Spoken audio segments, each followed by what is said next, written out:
Chainsaw Man is in trouble. There is a lot about this chapter that Fujimoto hit, and I can't really quite put my finger on it to figure it out. There's something here that is just screaming danger, and Fujimoto's definitely hinting at something. I just can't quite put it in. Like, I can't put it into perspective. But Denji being seated here and talking with Fumiko, felt like a breath of fresh air, all while him watching Nayuta having road rage, and it's all unfolding in front of him. There's a lot to digest within this chapter, and a lot of it comes from an outside perspective, and maybe one I don't think we've actually seen within the series so far. And that's in the way of Fumiko, someone who's completely new to the story, and everyone, myself included, should be rightfully skeptical of her. Like, almost every female character within the series, excluding Power and so far Nayuta, has turned on Denji in a horrific way, and even Power and Denji at the beginning of the series started off very, very rocky with their just constant bickering until it eventually blossomed into this beautiful brother-sister relationship, excluding that one weird scene, which is kind of weird. But anyway, well, Fumiko seems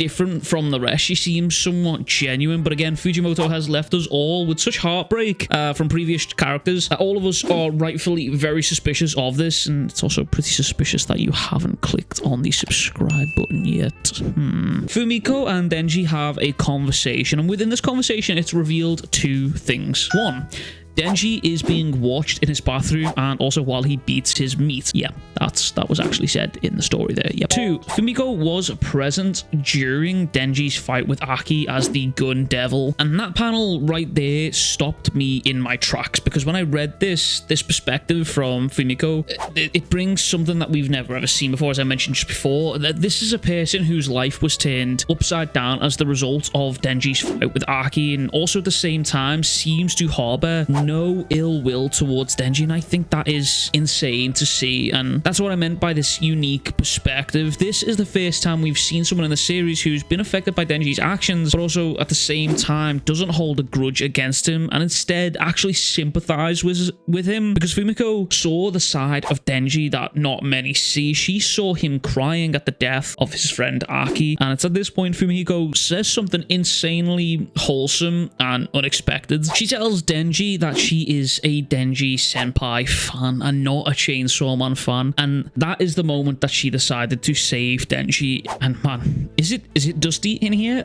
Because good lord, my eyes are watering. Like, Denji is shocked by this story that Fumiko tells here, and just as he's about to reply and gather up some sort of response to this dipshit rocks up and ruins the character development. But before we move on to fucking Barham here, I want to talk about this moment because Fujimoto's writing for the past couple of weeks with Denji and displaying Denji's growth has been hitting some serious high notes with me personally. I don't know about you guys. Let me know in the comments below how you feel about it. But for the past couple of weeks, I've seen Chainsaw Man trending on Twitter, and it makes me happy to see. And the growth that Denji's having, it feels like he's now starting to get maybe 2 steps forward and 1 step back, and he's actually sort of making progress inch by inch, little by little, and that's nice. But anyway, back to this dipshit. There is a level of threatening aura that I get from this man, and the danger he's just put Denji and Nayuta into right now. Bear in mind that at the start of this chapter, Denji starts talking about how he will never change into Chainsaw Man ever again, but he now finds himself in a situation where that might be his only option, and Barham, who we know as the previous flamethrower devil slash hybrid from Denji's fight against Makima, Barham has now brought himself to the park where Denji and the other hybrids are. We see Fumiko's reaction to this dipshit sitting down while he explains the impressive public safety security and how hard it was to get close to them too without being spotted. And Barham lights a ciggy here with a lighter that he's got, and he's so happy to show off that the lighter is actually a Chainsaw Man fashioned lighter. But this action right here, it was so casual but also mildly threatening, considering that he is the flamethrower devil. He could have easily controlled these flames, and it just felt like a subtle way for him to let them know, I have power in this situation, you are in trouble, and what I say goes right now. That's how it came across to me. It was just threatening without saying it, without directly saying it, and Fujimoto's done this crazy job of sort of conveying that. This chapter, for the longest time now, felt like the first type of Chainsaw Man Part 1 chapter that we've had in a long time, and some of you may know what I mean by that, and some of you may not, and it's hard to explain unless you've read the series or reread it. Part 2 has had obviously a crazy different pace in comparison to Part 1, and this chapter standalone just reminds me a lot of what Part 1 was capable of in the pacing and how crazy it could get. But it looks like Denji is insanely shook at what's happening in front of him, and obviously rightfully so, but considering the development of Fumiko and Denji, she looks somewhat